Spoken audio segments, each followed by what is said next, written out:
우리의 삶의 중심지가 어디인가? 내 삶의 중심지가 어디인가? 거의 모든 사람은 가족이 삶의 중심에 있습니다. 그렇잖아요. 우리는 가족을 중심으로 살죠. 집도 가족을 위해서 있는 거고, 먹고 마시는 것도 가족과 함께 하는 거고, 우리가 수고하여 일하는 것도 가족을 위해서 하죠. 그리고 가족을 사랑하면서 사는 거죠. 우리의 삶의 모든 관심과 노력, 수고와 고생, 즐거움과 행복, 이 모든 것의 중심에는 가족이 있습니다. 가장 소중한 것도 가족이고, 우리가 가장 슬퍼하는 것도 가족과 관련된 일들이죠. 그래서 우리의 삶의 중심에는 가족이 있는 거죠. 그럼 가족 다음으로는 우리의 삶이 가장 많이 머무는 곳이 어디인가? 직장, 친구, 어디인가 하는 거죠. 오늘 본문의 말씀은요, 성전을 회복했어요. 그리고 하나님의 영광이 다시 돌아오죠. 제사장을 회복하고 예배를 회복하고 군주의 역할이 무엇인가를 정하고 그 성전에서부터 생명의 물이 흘러나와 강을 이루었죠. 그리고 지파별로 이제 땅을 분배하는 장면입니다. 지파별로 땅을 분배하는 것은 잃어버린 땅, 잃어버린 언약을 다시 회복시켜 주는 것을 의미하는 것이었죠. 이 땅 분배를 보면 이 땅 분배의 핵심은 어디에 있느냐? 그 땅 중심에 성전이 존재한다 하는 데 있습니다. 21절에 성전의 성소가 그 중앙에 있으리라 했죠. 성전이 이스라엘의 중심에 존재한다 하는 것에 있습니다. 지파별로 땅을 이제 분배해요. 그러면서 성소가 있을 땅을 이제 분배했습니다. 8절에 유다 경계선 다음으로 동쪽의 서쪽까지는 너희가 예물로 드릴 땅이라. 성전이 존재할 땅은 하나님께 예물로 바치는 땅이다. 자꾸 예물로 드려진 땅, 거룩한 땅, 이걸 강조하고 있죠. 그리고 이 땅을 이제 제사장에게 주라고 그래요. 특별히 거룩함을 잃지 않았던, 다 부패하고 타락할 때에 그 거룩함을 잃지 않았던 사독 계열의 제사장들에게 이 땅을 주어라. 그리고 또 레위 사람들에게도 머물 땅을 정하는 거죠. 레위인과 제사장들에게 땅을 주는 것도 성전을 섬기라고 그런 거거든요. 이제 성전 중심으로 땅이 분배된 것을 말하는 거예요. 레위인이나 제사장이나 땅을 분배받는 것은 그 성전 옆에서 성전 둘레의 땅을 분배받거든요. 하나님의 성전을 섬기라고 그런 거죠. 그들의 중심에 성전이 존재하고 있는 거죠. 사실 이것은 출애굽 당시부터 하나님께서 보여주신 모습이었습니다. 광야에서 천막을 치거나 행군을 할 때 그 중심에 성막이 있었죠. 성막이 가장 중심에 있고 그 주위로 제사장과 레위의 아들들 지파들이 이 천막을 치고 그것을 중심으로 이스라엘의 지파들이 이 천막을 치게 되어 있었습니다. 그러니까 철저히 성막 중심의 삶을 살아야 함을 출애굽할 때부터 이제 말씀하신 거였죠. 행군을 할 때도 성막 중심으로 행군을 하고 머물 때도 성막을 중심으로 이제 이스라엘 백성들은 머무는 거죠.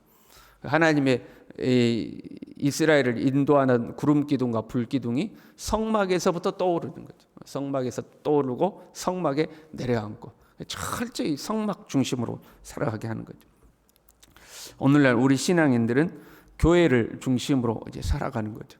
우리는 무슨 일을 하든지 어떤 계획을 세우든지 어떤 우리의 삶의 대수사를 처리할 때도 교회를 생각하고 교회와 연관해서 생각하고 우리는 이제 그렇게 하는 거죠. 주일은 주일이니까 고려해야 되고 예배가 있을 때는 또 예배 드리는 날짜를 고려해야 되고 교회에서 각자가 맡은 역할을 감당해야 되는 것도 고려해야 되고 우리는 교회가 항상 우리의 삶에 같이 존재하는 거죠. 이 교회가 내 삶의 많은 부분을 차지하는 것은 여러분 복된 일입니다. 내 삶이 교회를 중심으로 움직여가는 것은 아주 복된 일이죠. 이렇게 생각하는 사람이 있을 수도 있어요. 교회가 무슨 상관이냐, 내 삶 내가 사는 거지. 그게 좋은 것이 아닙니다, 여러분. 우리가 항상 교회를 중심으로 살아가는 것이 이제 복된 것이죠. 그러나 성소를 중심으로 해서 살아가는 삶이 교회의 일을 중심으로 사는 것이라는 것을 의미하는 것은 아닙니다. 오늘날 교회 내가 맡은 일을 중심으로 살아가는, 그건 복된 일이에요. 복된 일이지만 그 정도 의미만을 가지고 있는 것은 아니죠. 성막 중심의 삶이란, 성소 중심의 삶이란 성전에 사는 일을 중심으로 살아야 된다, 그런 의미가 아니라 하나님을 중심으로 살아야 된다, 이제 그런 의미죠. 하나님이 내 삶의 중심이 되는, 나의 모든 삶에 있어서, 모든 생활에 있어서, 모든 결정에 있어서, 나의 모든 일상에 있어서 가장 중심은 하나님이 된다. 하나님이 내 삶의 중심이다 하는 거죠. 내가 머물 때도 하나님을 중심으로 머물고, 내가 행진할 때도 하나님을 중심으로 행진하는 거죠. 휴식을 취하고 먹고 마시고 잠을 자는 거, 내가 머무는 거죠. 그것도 하나님의 중심으로 하는, 일터에 나가서 일을 하고 내 삶의 목표를 향하여 전진하고 행진하는 거잖아요. 그 행진하는 것도 하나님을 중심으로 하는 거예요. 나의 모든 삶이 하나님이 중심이 돼. 이렇게 하나님을 중심으로 살 때 하나님의 보좌로부터 생명의 강이 나의 모든 삶을 적셔서 우리의 삶이 생명이 풍성하고 많은 열매를 맺는 삶을 누리게 되는 거죠. 그것이 하나님이 지금 에스겔을 통하여서 우리에게 보여주신 성전의 모형이며 이스라엘이란 나라의 모형인 거죠. 철저히 하나님 중심으로 살아갈 때에 하나님으로부터 생명의 강이 온 대지를 적셔서 그 생명이 소생하고 많은 열매를 맺게 되는, 풍성케 되는 역사가 이제 나타나게 되는 거죠. 철저히 하나님 중심으로 살아야 된다는 거죠. 우리는 가족을, 이제 우리의 일상에서는 가족을 중심으로 사는 거잖아요. 그러나 그 가족의 중앙에 하나님이 계셔야 되는 거예요. 일반적으로 우리가 가족을 중심으로 살지만 그 가정에도 그 가장 가운데에는 하나님이 계셔야 되는 거죠. 원래 이제 우리 나라가 아직 발전하지 못할 때는 상당히 가정이 가부장적인 가정이었죠. 그러면서 나라가 점점 발전해 가고 우리의 국민 수준이 점점 높아져 가고 문화가 발달해 가면서 이 가부장적인 가정에 변화가 찾아오는 거죠. 부부 사이에도 변화가 찾아오고 부모와 자녀 사이에도 이 권위주의적 시대를 벗어나게 되는 그러한 이제 변화들이 찾아오는 거죠. 그래서 가정이 화목하고 이 사랑이 넘치는 가정을 만드는 것이 굉장히 중요해졌습니다. 교회 내에서도 가정사역이라는 것이 만들어진 거죠. 교회 내에서도 가정사역이라는 게 만들어져서 부부 사이는 어떠해야 되고 부모 자녀 사이에는 어떠해야 되고 하고 이제 가정을 굉장히 중요하게 생각하게 된 거죠. 가족이 행복한 것, 가정이 행복한 것은 바람직한 거죠. 하나님께서 남자와 여자를 만드시고 그를 통해서 가정을 만드신 거잖아요. 가정이 행복한 것은 바람직한 거죠. 그런데 가족이 중심이 되다 보니까 하나님이 변두리가 돼버리는 경우들이 생겨나는 거죠. 가족이 핵심이고 하나님은 그 가족을 어떤 서포트해주는 역할로 바뀌어버리는 경우들이 생기는 거죠. 이게 극단적으로 가면 가족을 위해서라면 신앙을 소홀히 해도 괜찮고 내 가족을 위해서라면 교회를 멀리 해도 괜찮게 되는, 일단은 가족이 우선이고 신앙은 두 번째, 세 번째가 되는 거죠.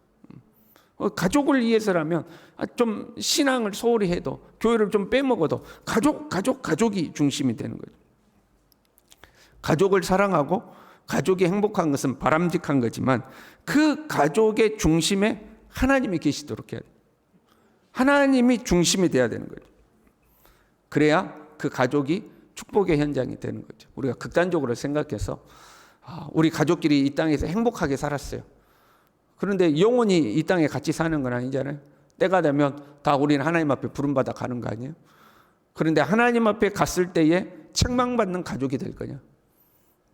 극단적으로 표현해 봤어요. 아니면 이 땅에서는 우리가 각자의 일로 분주하고 바빴을지라도 하나님 앞에 갔을 때 다 그 영광의 자리에서 칭찬받는 가족이 될 것이냐? 우리가 가족을 중심으로 살아가는 것은 서로 가족을 사랑하는 거잖아요. 근데 우리의 가족을 가장 사랑하는 방법은 하나님을 사랑하도록 하는 거죠. 온 가족이 하나님을 사랑하는 것, 그것이 가족을 가장 사랑하는 것 아니겠습니까?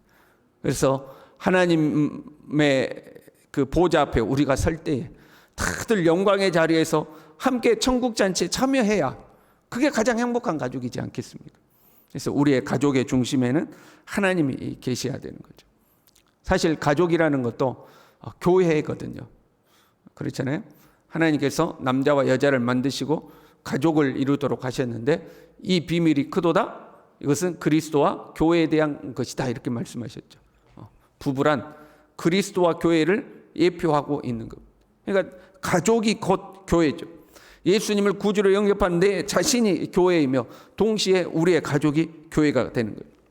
그 교회의 중심에는 하나님이 계셔야 하는 거죠. 그 성전을 중심으로 살아가는 이스라엘, 그때의 35절에 보면 이렇게 돼 있어요. 그 성읍의 이름을 여호와 삼마라 하리라. 그 여호와 삼마란 여호와께서 거기 계시다 그런 말이에요.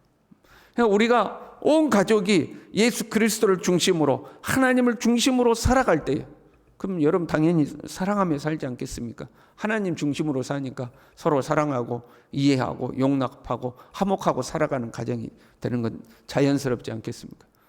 그 하나님 중심으로 살아가는 우리의 모습을 보고 사람들이 저 집에는 하나님이 함께 하신다. 저 가정은 하나님이 함께 하신다.